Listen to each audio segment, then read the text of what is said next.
when you're sitting in those benches that we are asking the public to be attuned for in terms of getting that detail from the National Police Commissioner, Fannie Masemola. So he's on top billing today. Ziyanda, what else do we know about how the commission is going to flow?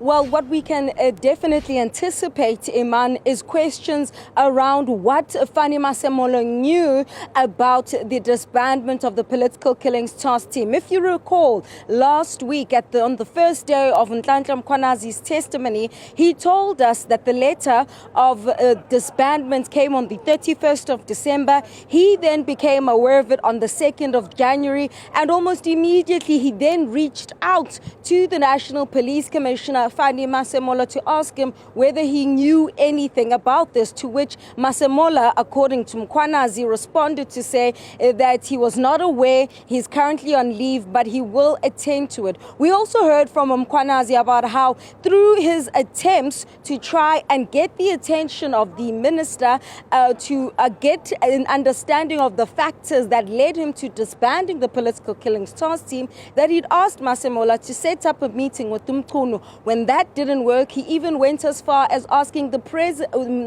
Masemola to speak to the president of the country, because the minister reports to the president. These are some of the things that the country will be anticipating Masemola will corroborate.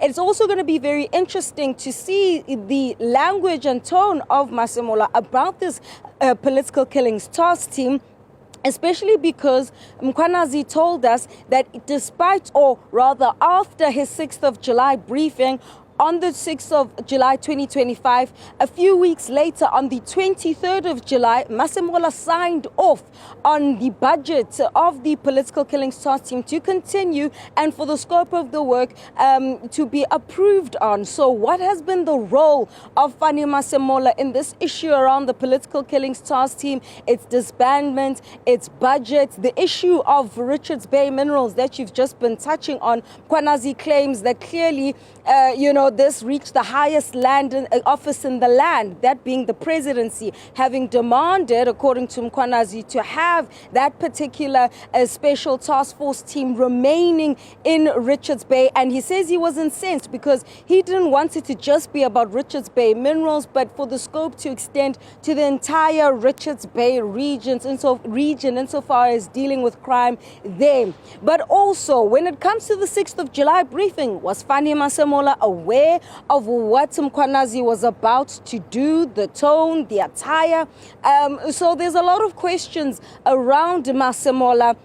We heard about agents of misinformation, as Ngcobo puts it, journalists being in on, trying to discredit certain people, including Masemola himself. A discussion between Vusumuzi Kat Matlala, an associate, who, with glee, Matlala expressed that it would be a good thing if Fannie Masemola is removed because his person would become National Police Commissioner. So is Fannie Masemola aware of an alleged plot to get rid of him so that these criminal underworld figures can plant their own people? So many things that we would want to hear from Fannie Masemola. So at 9:30, these are just some of the issues we expect to be fleshed out by the country's top cop.